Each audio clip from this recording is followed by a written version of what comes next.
কোনো মানুষকে যখন কবরে রাখা হয় তখন তাকে 3টে প্রশ্ন করা হয়। আমরা এটা সকলেই জানি, কিন্তু 4 নাম্বারও প্রশ্ন করা হয়। 4 নাম্বারও প্রশ্ন করা হয়। তো আমি বলে দিই প্রথমে 3টে প্রশ্ন। যখন তাকে প্রশ্ন করা হবে, বলো তো দেখি তোমার রবকে, কিছু কিছু মানুষ থাকবে তারা বলবে যে হা হা আদ্রি, হ্যাঁ আমি কিছুই জানি না, আমি কিছুই জানি না। তখন সেই ব্যক্তিকে 3টে প্রশ্ন করার পরে তাকে পেটানো শুরু করা হবে। কিন্তু আর এক শ্রেণীর মানুষ থাকবে যারা প্রশ্নের উত্তর দিতে পারবে, তখন তাদেরকে জিজ্ঞাসা করা হবে। তাদের কি জিজ্ঞাসা করবে? আচ্ছা বলো তো দেখি তুমি কিভাবে জানতে পারলে, বলো তো দেখি ইনি মোহাম্মদ সাল্লাল্লাহু আলাইহি সাল্লাম। মোহাম্মদ সাল্লামের ফটো দেখানো হবে। যাদের ভিতরে ঈমান থাকবে তারা বলতে পারবে সমস্ত প্রশংসা, গুণগান, গুণকীর্তন সেই মহান প্রভুর, যিনি আমাদেরকে অসংখ্য নিয়ামত দিয়ে বাঁচিয়ে রেখেছেন, সুস্থ রেখেছেন। অসংখ্য অবাধ্যতার পরেও আমরা যে এত সুখে আছি, তাই তার প্রশংসা করি আলহামদুলিল্লাহ।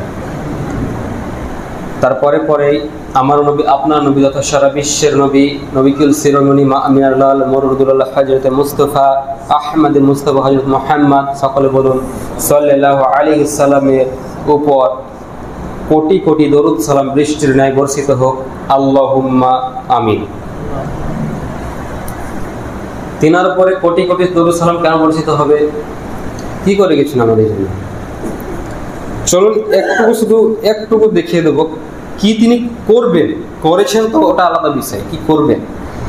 কিয়ামতের দিনে যখন যাবেন তখন দেখবেন আপনি যাবেন আদম আলাইহিস সালামের কাছে, তখন তিনি আদম আলাইহিস সালাম ঘুরিয়ে দেবেন আপনি অনেক পাপ করেছেন, পাপের উপরে পাপ, পৃথিবীতে অসংখ্য অবাধ্য হয়েছেন আল্লাহ তাআলা, রসুলের পথ ছেড়ে অন্য পথে চলেছেন। সেই টেনশনে আপনি নবী যাবেন নূহ আলাইহিস সালামের কাছে, তিনিও ফিরিয়ে দেবেন। তিনি বলবেন আমার যে কি হবে আমি জানি না, তুমি যাও অন্য কারোর কাছে যাও। আপনি আবার ছুটে যাবেন ইব্রাহিম আলাইহিস সালামের কাছে, যিনি বিখ্যাত একজন রসুল, বিখ্যাত নবী ইব্রাহিম আলাইহিস সালাম, আমাদের আদি পিতা। তিনিও কিছু করতে পারবেন, তিনি বলবেন যাও যাও ঘুরে যাও। তারপরে যাবেন আপনি মুসা আলাইহিস সালাম, যিনি আল্লাহর সঙ্গে ডাইরেক্ট কন্ট্যাক্ট করতেন। তিনি ফেরেশতার মাধ্যমে নাকি লাগতো না, তিনি সোজাসুজি আল্লাহর সাথে তিনি কথা বলতে পারতেন। তিনিও বলবেন যাও যাও, আমার দ্বারা কিছু হবে না, আমার যা কি হবে আমি জানি না। এইভাবে সব নবী আপনাকে ঘুরিয়ে দেবেন। এবারে যখন আপনি মুহাম্মদ সাল্লাল্লাহু আলাইহি ওয়াসাল্লাম যাবেন, তখন তিনি সিজদায় পড়ে গিয়ে তিনি বলবেন ইয়া উম্মতি। তিনি আল্লাহর কাছে বলবেন ইয়া উম্মতি, আমার উম্মতের কি হবে। আল্লাহর কাছে তিনি নিজের কথা বলবেন না, নিজের ফ্যামিলির কথা বলবেন না, নিজের মেয়ের জামাই কারোর কথা তিনি বলবেন না, শুধু বলবেন আমার উম্মতের। শুধু তিনি তার উম্মতকে খুঁজে বেড়াবেন, কে পেরেশান হয়ে গেছে, কে এরকম অবস্থাতে ঘুরছে, কে নাচার হয়ে গেছে, তিনি খুঁজে খুঁজে তিনি বার করবেন। ইনি হলেন আমাদের রসুল হযরত মুহাম্মদ সাল্লাল্লাহু আলাইহি ওয়াসাল্লাম। তিনার উপরে কোটি কোটি দরুদ সালাম বৃষ্টির ন্যায় বর্ষিত হোক, আল্লাহুম্মা আমিন। তারপরে চলুন এই আমাদের রসুলের শেখানো কিছু আদর্শ আমরা দেখব। আজকে আমি আপনাদের সম্মুখে বক্তব্য দেব, আল্লাহর রহমত থেকে কেউ নিরাশ হবেন না। তারপরে যদি ইনশাআল্লাহ সময় থেকে অন্য কোনো বিষয় হবে, কিন্তু প্রথমত আপনাকে আমি বলতে চাই আল্লাহর রহমত থেকে নিরাশ হওয়া যাবে না। যেমন আমাদের ভাইরা বলে, আরে ভাই আপনি এসব কাজ করছেন, আপনি বিড়ি পান করছেন, আপনি মদ পান করছেন, তো আপনি এগুলো ছেড়ে দিন, এগুলো খারাপ কাজ। তিনি বলেন যে কত পাপ করেছি, আল্লাহকে আমাকে মাফ করবে, জাহান্নামে তো যাবো, আর ভুল খেয়ে। এটা হলো একটা কথা। দ্বিতীয় কথা, অনেক মানুষ অনেক ভুল করে, ভুল এত করে, এত পাপ করেছে, সে নিজেই জানে আর আল্লাহ জানে, পুরো গ্রামের মানুষ জানে কত সে পাপ করেছে। তো তারা কি করে, তারা যে ক্ষমা হবে না বলে তারা ওই পথটাকে ছেড়ে দেয় এবং তার ভুল পথে থাকে। দ্বিতীয় কথা, এইসব মানুষের মাপ হবে। আমরা জানি আল্লাহ তাআলা রহমান এবং রহিম।